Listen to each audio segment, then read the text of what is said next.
tercipta dalam rahim ibundanya, dibentuk 40 hari pertama, berbentuk pertemuan antara spermatozoa dengan ovum. Kemudian 40 hari kedua berbentuk zigot yang mulai menempel di dinding rahim. 40 hari ketiga berbentuk mudghah, sudah mulai ada bentuknya, usia 4 bulan. Maka dalam usia 4 bulan ini Allah perintahkan pada satu malaikat untuk meniupkan roh dengan izin Allah Subhanahu wa taala. Jadi usia 4 bulan sudah ada roh yang melekat. Kemudian diperintahkan menetapkan 4 hal. Satu, rizkinya. Ini terkait dengan topik kita. Beriringan dengan rizki ada ajalnya. Yang ketiga terkait sistem kehidupan, kebahagiaan yang diraih. Atau yang keempat juga, kegelisahan, kesedihan, kesulitan yang dialami. Apakah bahagia atau nestapa? Dibuat sistem. Yang dengan sistem ini diterangkan kepada kita. Jika ingin bahagia, demikian jalurnya. Jika ingin nestapa, demikian jalurnya. Hadirin, yang 3 kita simpan, yang 1 kita urai sesuai dengan topik khutbah kita kali ini. Jadi ketika seseorang sudah ditiupkan roh, tercipta 4 bulan dalam kandungan ibundanya, Allah sudah memerintahkan kepada malaikat untuk menuliskan kuota rizkinya. Ditetapkan beriringan dengan ajalnya. Jadi konsepnya tidak ada manusia yang hidup yang tidak memiliki rizki, tidak ada. Ketika roh ditiupkan, ajal ditetapkan. Ajal itu kuota kehidupannya. Apakah 60 tahun, apakah di bawah itu, ataukah di atas itu. Durasi kita hidup disebut dengan ajal. Bila tiba ajalnya, maka kembali kita kepada Allah. Walikulli ummatin ajal. Fa idza jaa ajaluhum la yastakhiruna sa'atan wa la yastaqdimun. Setiap manusia itu memiliki kuota hidup, durasi kehidupan. Bila sudah tiba ajalnya, pas waktunya tiba, maka tidak bisa dimajukan, tak bisa pula dimundurkan. Dia kembali kepada Allah Subhanahu wa taala. Untuk memudahkan aktivitas hidup sesuai dengan ajal ini, demi membawa kemakmuran di bumi sebagai khalifatullah, demi meningkatkan ibadah sebagai ibadur rahman, maka diberikanlah oleh Allah kelengkapan yang memudahkan misi ini, yaitu bikatbi rizqihi, diberikan kuota rizkinya.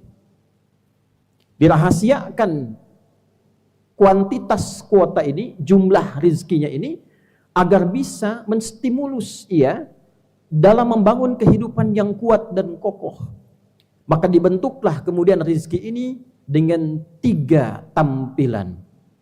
Ada 3 jenis rizki yang kemudian Allah tampilkan untuk mendukung kehidupan kita di muka bumi ini. Dan dengan 3 inilah kemudian dijadikan diri kita kuat, potensi kita meningkat, dan dengan peningkatan potensi dan nilai itu, kita lebih mudah menjalankan misi sebagai khalifatullah dan ibadullah di muka bumi ini.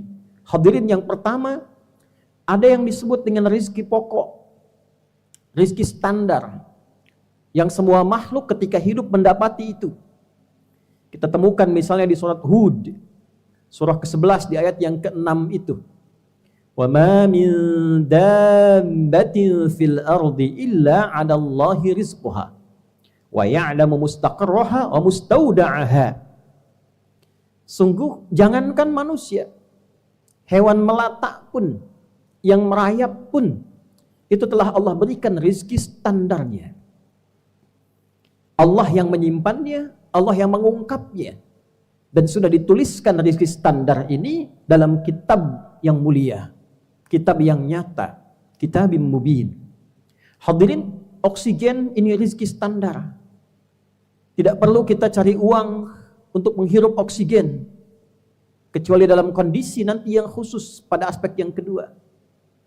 Rizki standar, berkehidupan, mendapatkan ketentraman, mendapatkan kenyamanan.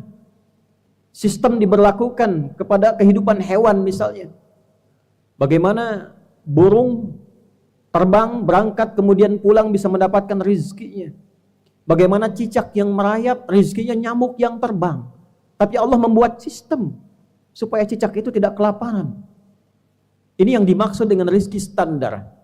Jadi kita tidak mencari pun, kita masih bisa menghirup oksigen dalam kehidupan kita. Rizki. Hadirin, ada yang kedua dengan cepat. Ada namanya rizki bil kasbi. Rizki yang didesain oleh Allah dengan sistem di kehidupan, sunnatullah fil kaun ini, yang didapatkan dengan cara berusaha untuk mencari, berikhtiar. Yang dengan mencari ini, di antara hikmahnya, filosofinya, adalah untuk menguatkan semua potensi keunggulan yang ada pada diri manusia supaya itu keluar. Kita mau makan, tidak mungkin tiba-tiba kita berpikir ingin makan, makanan ada dengan sendirinya, mustahil. Terbayang ayam, daging ayam langsung ada, mustahil. Terbayang sate kambing, tiba-tiba langsung ada, mustahil. Mesti diraih dengan ikhtiar kita, usaha kita untuk menjemputnya. Ini yang dimaksud contoh Al-Quran surah kedua Al-Baqarah dari ayat 168 itu. Ya ayyuhan nasu kulu mimma fil ardi halalan thayyibah. Hai semua manusia, silahkan bekerja, berusaha, beraktivitas. Minimal usaha ini menjadi alat untuk engkau bisa mendapatkan rizki kebutuhan makanmu. Silahkan bertebaran di muka bumi. Allah desain. Supaya apa? Dengan mencari itu kita paksa tubuh kita kuat. Kaki dipaksa untuk berjalan, otak dipaksa untuk berpikir. Semakin dipaksa otaknya berpikir, ilmunya ditambah, semakin pintar dia. Semakin pintar, rezekinya semakin mudah ditemukan. Maka ada yang bekerja dengan mengandalkan fisiknya saja. Tapi kalau fisiknya tak kuat, mustahil mendapatkan rezekinya. Ada yang bekerja dengan menambah ilmunya, dia sekolah. Lulus SMP, SMA, masuk kuliah, dia belajar. Untuk apa? Sebagian mengatakan supaya dapat pekerjaan. Untuk apa pekerjaan itu? Supaya mendapat rezeki. Jadi Allah desain bagian yang kedua ini, ada rezeki yang diupayakan kita mendapatinya dengan cara mencarinya, dengan cara bekerja.